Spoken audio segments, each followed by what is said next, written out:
otherworldlyculture.com.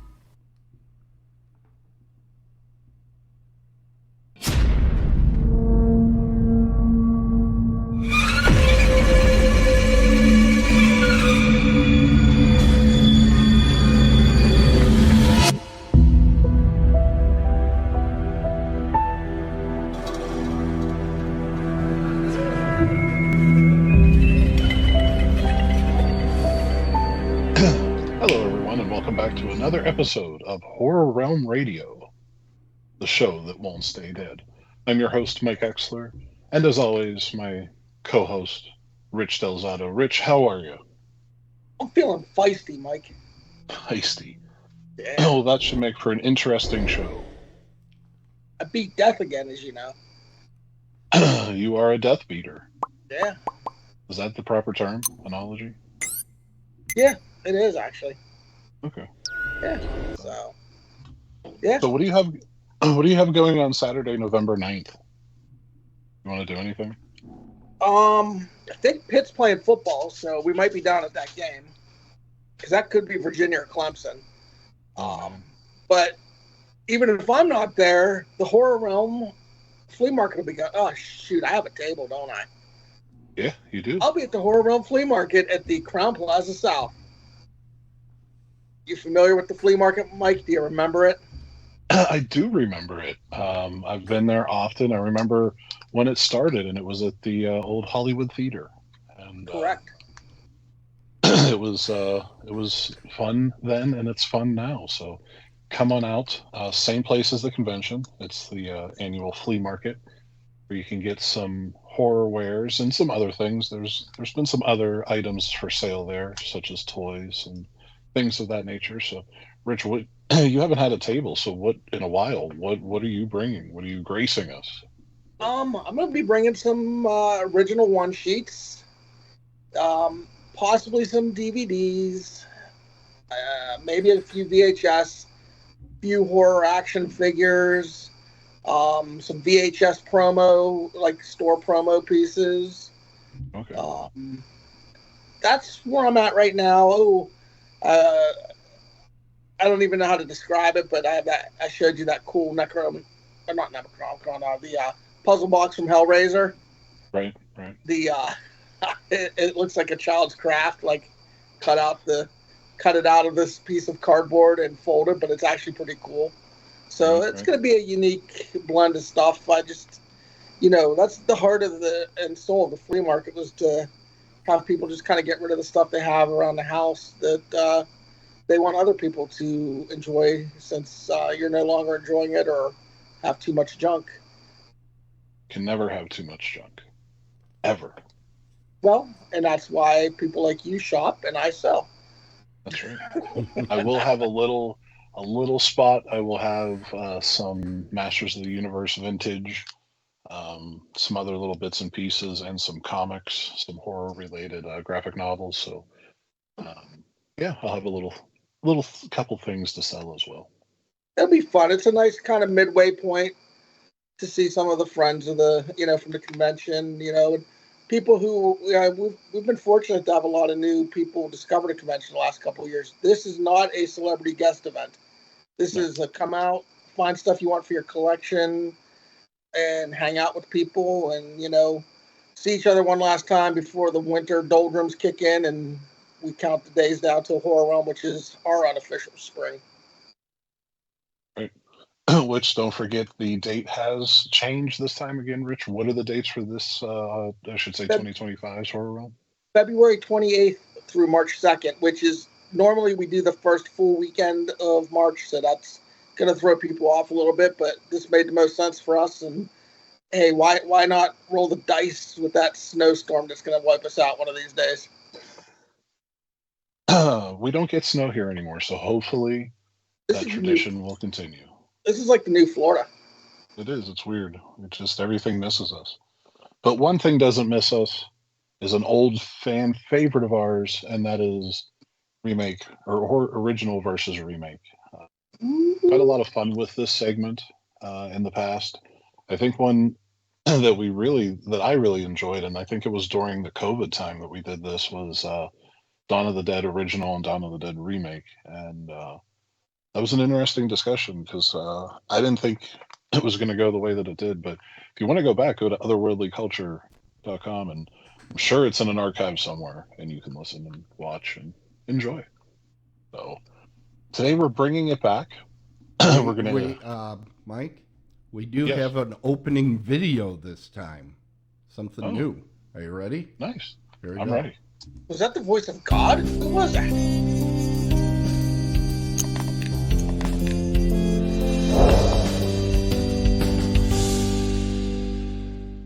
Very nice. There you go. Alrighty. Well, thank you, Tim. That was very nice. So we are going to be talking about The Hills Have Eyes. The original, of course, is from 1977, directed by Wes Craven and also written by him. There are a few HR alumni in the film. Dee Wallace and Michael Berryman. They were in the original. Um, so, how do you want to do this, Rich? Do you want to talk about the original first, and then we can talk about the remake? How are you feeling this? You know, because we've done this a few times right now, and like you said, Dawn of the Dead was probably our best discussion. I kind of enjoy your synopsis of the films and your comparisons, and then I just chime in with my opinions on things All right. because I'm kind of boring. Well, you are no. I agree. You are a little boring. No, I'm just kidding. So okay, You've got well let's jokes just. all of a sudden. So yeah, let's get into it. Like I said, the original written by Wes Craven. This centers around a family that is going on family vacation, and this is probably going to contain spoilers. And if you haven't seen either film, I'm sorry. One was made in '77, and the other was 2006. So you've had ample time. So this is your spoiler alert. So there you go. But yeah, it centers around a family going on vacation, and of course they were told to stay to the highways, and of course they do not. And the film insanity ensues because they take the shortcut. I find this one to be a little bit more simplistic than the remake.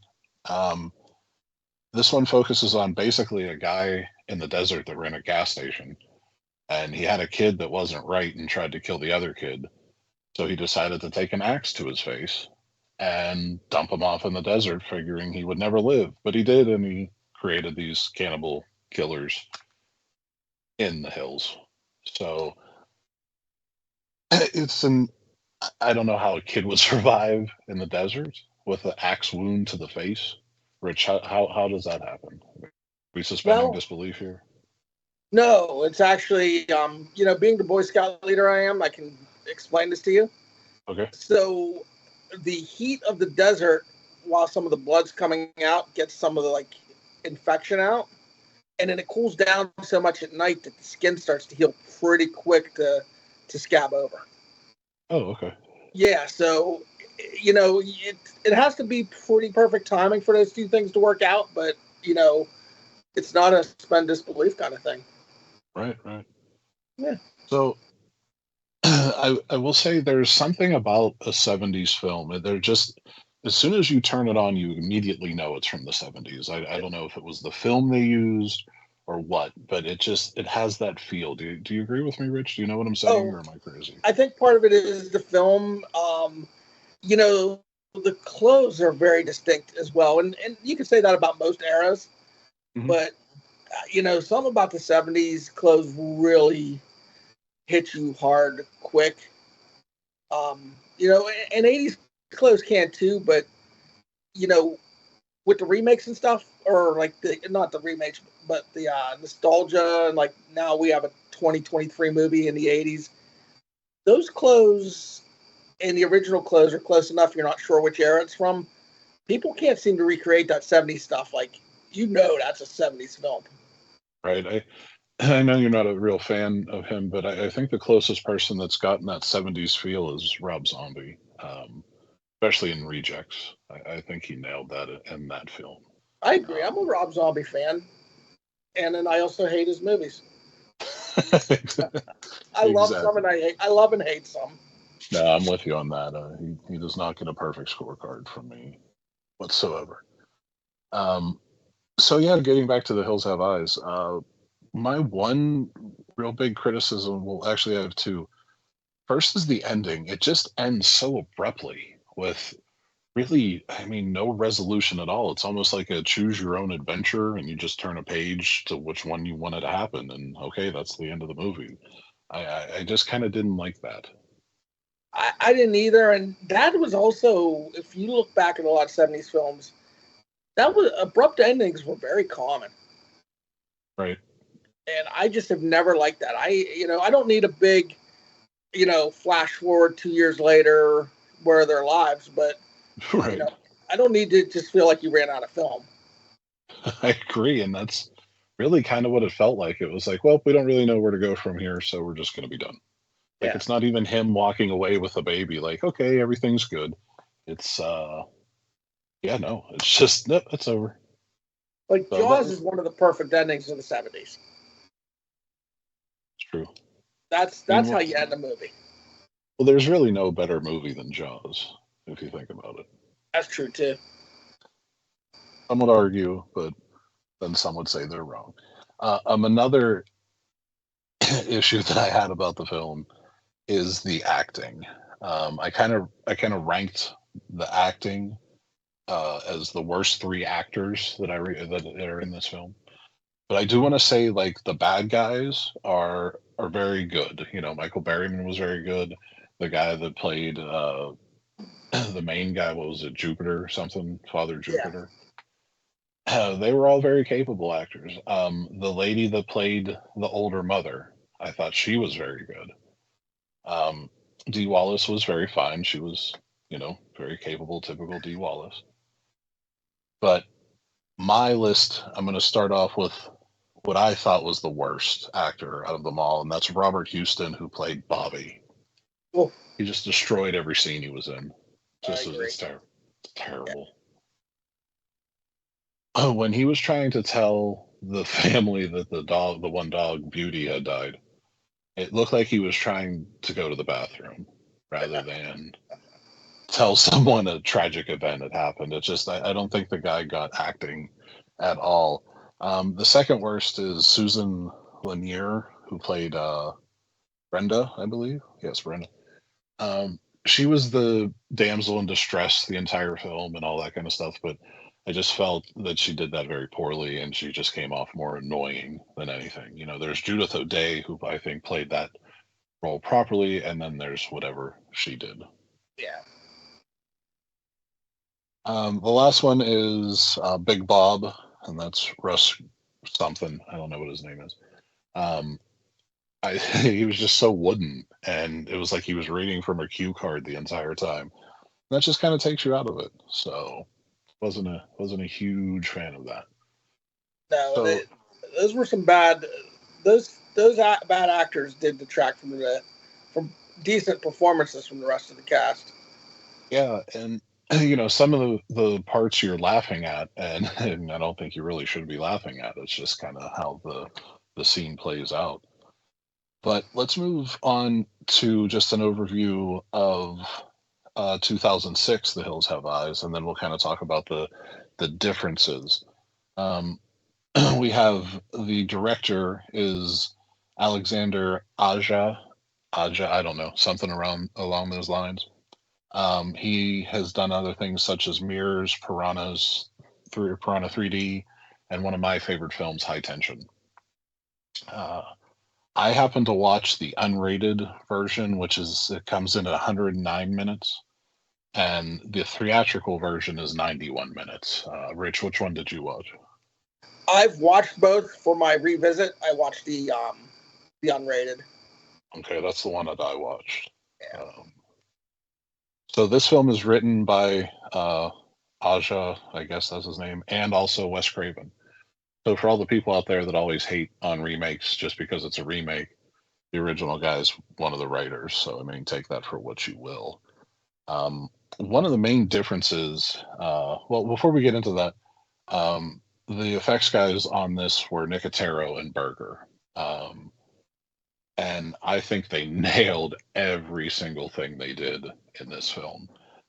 Again, they have all the awards and accolades that they need, but again, just the smallest details of the thing. Just like I just watched the film before the show, and the smallest details, down to the smallest things, just flawless, just fantastic. And you know, I got a chance to meet both of them recently, and Nicotero was quiet, nice, but Berger was so engaging and such a nice guy.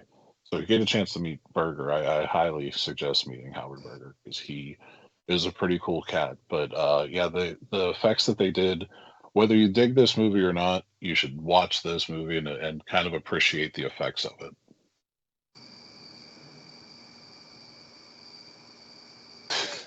All right, no response.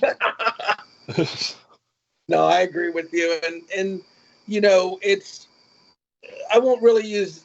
I mean, yes, it's a comparison. Obviously, the effects and were stunning compared to the original, but it's also, you know, I mean, it definitely had a much bigger budget, so I won't hold that against the original Right. as far as opinion. You know, I think they both did a really good job with the budget they had. Oh yeah, no, I agree. I agree. Actually, I was doing a little research, and Nicotero actually played one of the mutants in the film. He played Cyst, and Really? Cyst was the one with the headpiece on, and the dog, not the dog, but he was dragging the girl's body when the dude first saw him. Yeah. And then he ends up putting a pickaxe through his head. That's Greg Nicotero. Oh, that's cool. Yeah. So a little factoid for you out there, folks. So yeah, going into this one, another famous person, and I don't really remember a lot of famous names in this film, but Buffalo Bill was Big Bob in this one. Yep. So that's always cool to see Ted Levine or Levine. Not really sure how to pronounce it. Could be either way. So some of the differences of this film, and I appreciated they didn't try to capture the 70s feel. It was, this is a modern film and we're going with a modern vibe. Yeah, I think that was probably one of the things that made this most enjoyable for me. Yeah, when I first went into it, and I'm the first to admit I'm one of the another remake, or back then we were still kind of at the beginning of all the remakes, but I definitely went in with that vibe. But when it was not trying to recapture the 70s, that helped me a lot with enjoying this movie and accepting it as its own film. Yeah. So one of the main differences is this movie focused that this was a nuclear testing site, and that this was miners. They owned this land, they mined this land, and they didn't want to leave. So the government tried to make them leave, didn't happen. So they just exploded the bombs there anyway, and it was radiation poisoning that made these monsters. And I think that's one of the biggest differences from the original to the remake. The original, they're pretty much just dirty people with no teeth, you know. And Right. the one guy has the scar from where his dad put the axe through his face, but you know, they're not 7 foot tall and they don't have boils and shit all over themselves. So, but it makes sense, you know. I think radiation will probably do that to a person. Yeah. It's pretty safe to say. And it gives me hope that, you know, I might be able to survive nuclear fallout. I mean, you never know. You might need it. Yeah. So I would like to know if anybody's out there and if anybody's in the comment section, what do you think about a remake that the original director is actually one of the writers? Is it hard to, you know, dislike it just because it's a remake if the original person's involved? Inquiring minds want to know. So drop an answer in the comments if you don't mind. Let me see. So I want to make mention that this film walks a very, you know, it walks the line perfectly between an homage and a reimagining, because there are scenes that are pretty much shot for shot remake, and then it veers off into its own thing. So it's really merging old and new together. I probably would not have realized that had I not watched them back to back, but I thought that was a very cool thing that the attention to detail was given. Yeah, I agree with you. I appreciated that, and again, and especially revisiting them both recently, I had the same kind of realization that you did. It it's nice, I go back and forth whether I like remakes or not.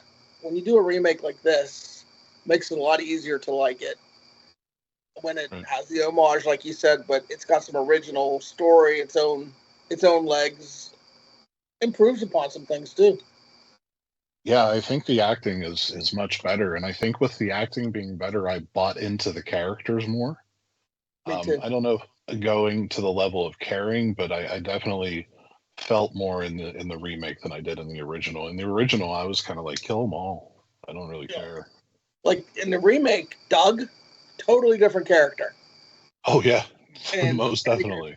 and I mean he's a great character. Like Yep. there's a lot of depth. I mean he makes the movie in a lot of ways.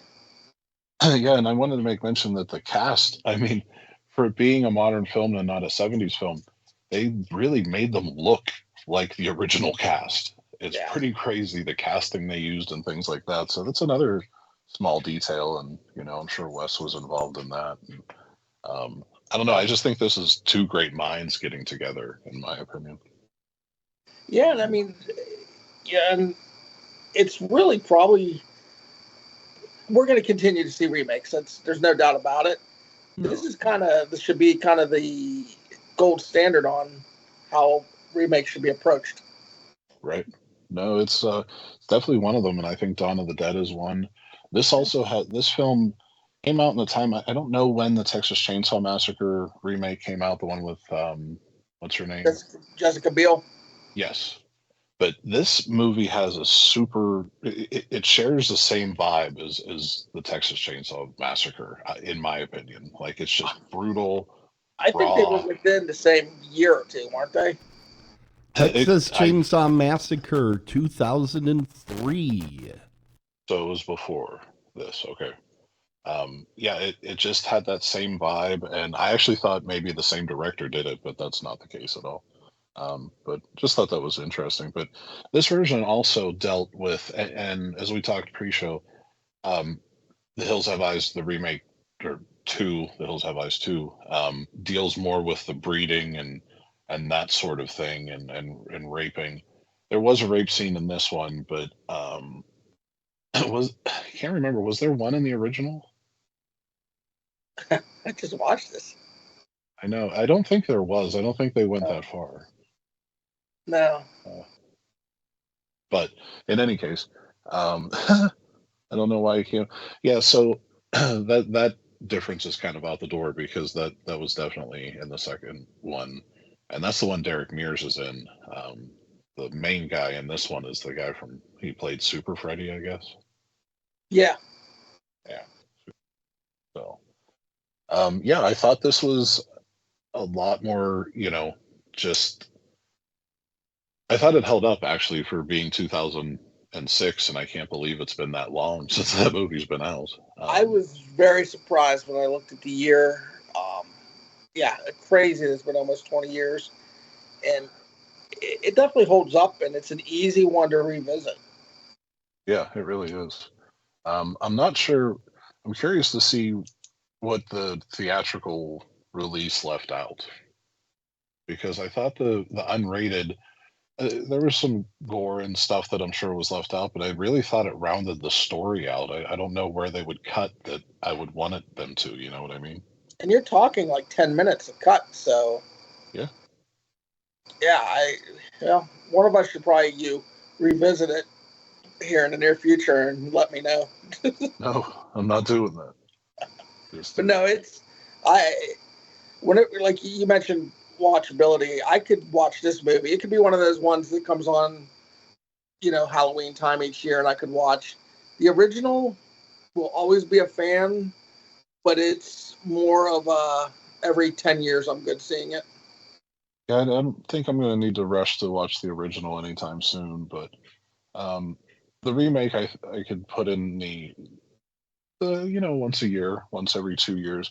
The one other thing about music that I want to mention is did you catch they used the bomb siren or whatever in the music Yes, during tense time? I thought that was an amazing use of music. I agree. So so where I guess we're gonna go. Where do you stand? The Hills Have Eyes or the Hills Have Eyes 2006? So this was a tough one for me, and I'm gonna say the remake is my preferred movie, but that should no way diminish the original. And somehow, if people haven't seen these two movies, in no way, shape, or form should you skip the original. Right. But as we just talked about, this remake is one that could stay in your study library. Yeah, I totally agree. I I do like the original Hills Have Eyes. I remember watching it when I was younger. Things like that. It'll always have the nostalgia for me, but I would definitely recommend the '06 version to people. It just has a better story. The effects are there. It just had a lot of pieces that needed to be there to make a really decent flick. And you hit something on the head, I think, without meaning to, or maybe you did, when you mentioned that it's '06 and hard to believe it's been 18 years ago. Mhm. Um, that's the other thing. Like, we talked about how the original, like, it's a '70s film. It feels, and '70s films are kind of tough for me to watch a lot of times because they Right. feel like '70s films. Yeah. If you told me this movie was made 2 years ago, I wouldn't have fought with you. No, no, I think it stands up very well how it looks, how it was shot. Um, I really think this director has a lot to offer, and I was looking. He has movies still coming out. He's really stuck to the horror genre, so I think I'm going to seek him out more and watch some of his filmography because I like his style. Yeah. So yeah, it's this is much like the Dawn of the Dead. I can't, this could be a very controversial discussion, the original versus remake, but Mhm. I can't really get controversial between the two. It's more of a kind of a love fest for Hills Have Eyes and what are the positives of both, and Yeah, and preferences. right. And I think it's especially hard since Craven was involved in the remake, so Yes, it's kind of hard to talk down on that. But I definitely think if you want to set up like 2 weekends, watch the original and then watch the remake like we did, and just watch the similarities and the differences and all that kind of stuff because that's actually kind of fun. I actually it enjoyed is. doing that. It is. Yeah, I think if you're a lover of horror films and again, you probably should have already seen these, but maybe you're just revisiting them. When people complain there's nothing good coming out or whatever, this is, you know, it's nice that we can take it a step deeper and kind of become more critical or compare things. And I'm no I'm no art movie student, but it's still fun to critique these things and, like you said, notice the similarities. Like, we can feel like armchair, film critics. Right. I just think there's a lot of things out there. I look at the original Evil Dead and then the remake. Um, the remake was dark. You know what I mean? Like Yeah, they didn't pull any punches, and I like both versions. I like the the Bruce Campbell version, and then I like the darker version. So I don't know. I just don't know why people can't like both, or rather look at the positives of both, like you said, rather than look at the differences. it's Um, funny, through doing this segment, I was admittedly one of the people quickly to be like, "Oh, another remake, get some original ideas and stuff." right. But and there are some really bad remakes, and I will Oh bash yeah. the hell out of those. But Which we got to um, get to some of those. oh yeah, but there's been enough good ones now that it's. I don't think you can bash the idea of remakes. It's, just do them right. Right. It's definitely a case by case basis because there's a lot of good ones out there, and if you're not watching them just on that basis, I think you're missing out on some good flicks. Yeah, they should remake Porky's. Not not sure that would make it today. You and I are doing it. We're not filmmakers. Doesn't matter. When it comes to So with that being Porky's, we're good. so with that being said, we kept saying that we have a guest announcement, but actually we have 3 announcements Yeah. to make. So I'm going to let Rich take this segment over and get to the guest announcements. Rich, take Yeah, it away. so we only have 3 right now, and I know everybody's probably like, "Hey, this time last year you had like 12 people already." It's a work in progress. This stuff doesn't, just happen overnight. We've got some great people lining up, and you guys are going to be excited. And we have 3 people I'm very excited they'll be joining us that we can announce tonight. The first is an old friend of the show, one of my favorite Romero zombie film people, and that would be Joe Shelby. He's been there since the first one. He's not at every show, but he's just a kind man who just loves coming out and still being around the fans. I don't even know if people still buy autographs from him because he's been doing this for so long. I hope they do, but I know he just loves talking to everybody and being in the environment. So I'm glad he's going to be there. And of course, you've met Joe. Yeah, he's always nice to talk to. He's a very, very kind gentleman. Yeah, and then we have everybody get excited, and then some of you are gonna be disappointed when I say we have a reschedule from a cancellation last year, and you shouldn't be disappointed about this, but I know everybody wants to hear Barbara Crampton, and she's checking her dates, so it's not like I'm not working on this, but I'm very excited because I think this is one of the coolest dudes we have in Pittsburgh, and he's doing great work, and that's Jason Baker. And talk about another just nice guy. It's awesome to meet cool guests and stuff, but when they're just good people, nice people too, it just makes the whole atmosphere better. And I think more and more people have met him because his work is growing, but I think a lot of people haven't yet. And take the time to talk to him; you're gonna love him. Yeah, especially with the work he's been doing with the Wyatt Six. Oh yeah, if you haven't been watching, if you're not a wrestling fan or you haven't been watching WWE, find the segments for the Wyatt Six and see the masks he's doing, and it's just good storytelling too. Yeah, no, it's definitely been a lot better, and it's nice to see that they're sticking with, the lineage from Savini to now Baker. So that's nice.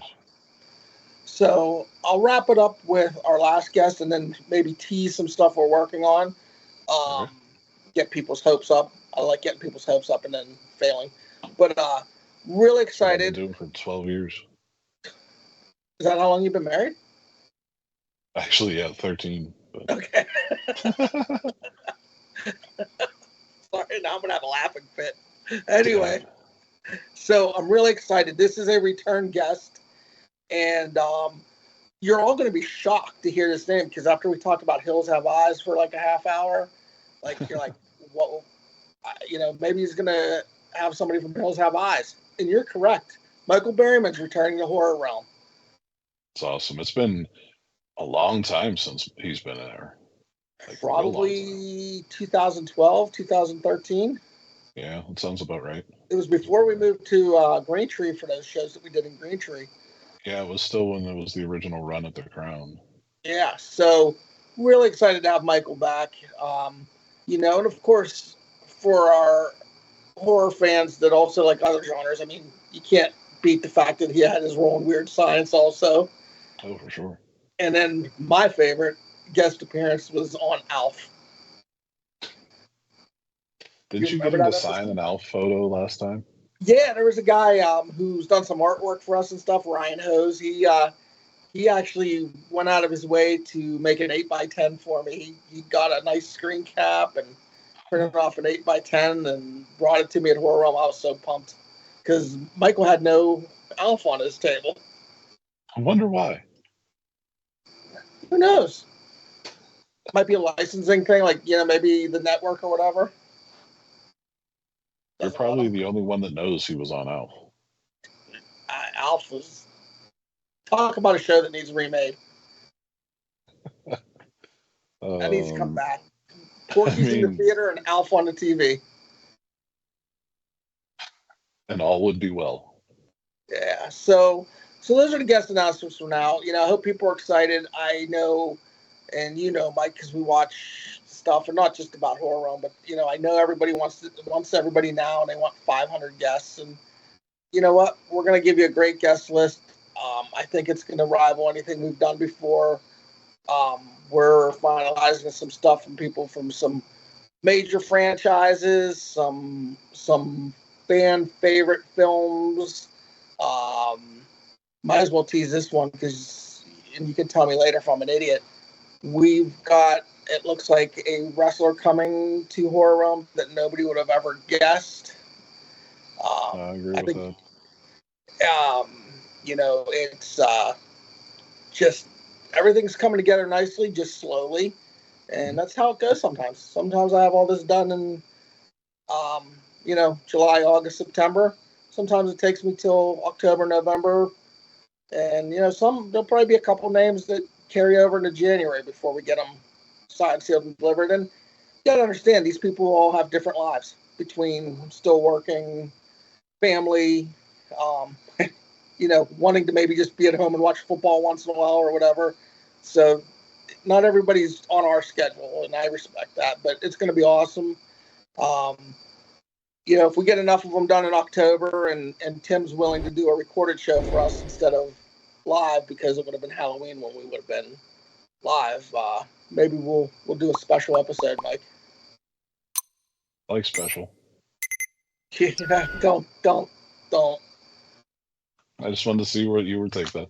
Don't get me started. No, I think excited.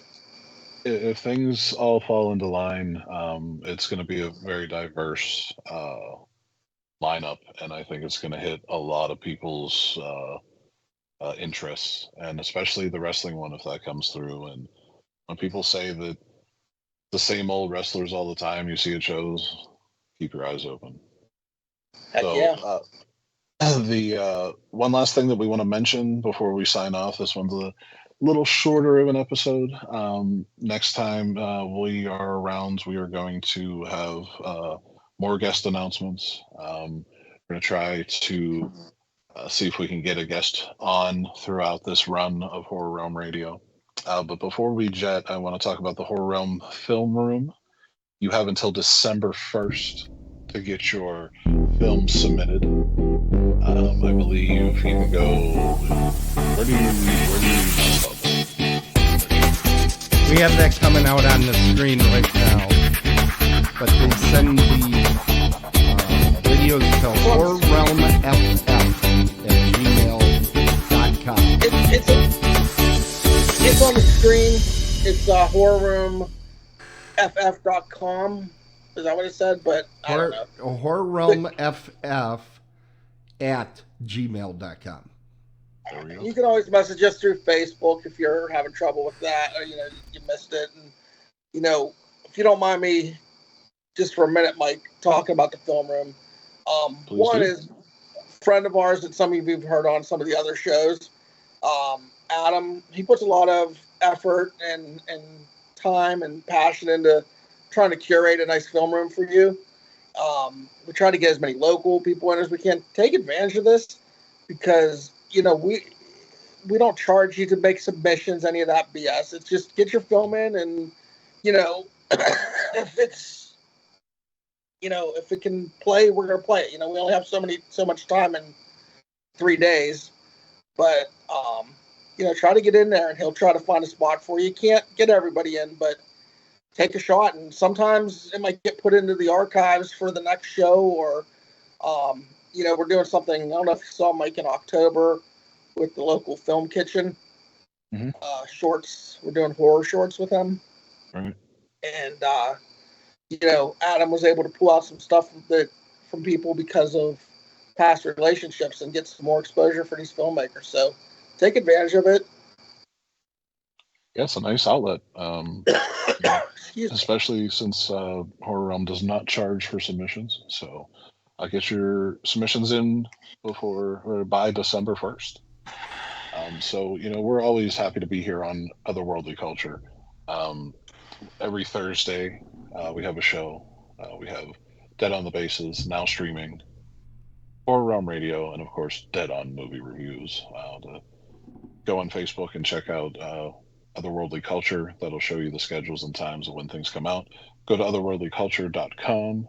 That has all our archives, panels, and all the other crazy stuff that we've been doing for the past how many years. So go check all that out. And there's actually some interesting stuff on there. Go check it out. Go to horrorrealmcon.com for the latest guest announcements, and you can check them out on Facebook as well. So, am I forgetting anything, Rich? Am I?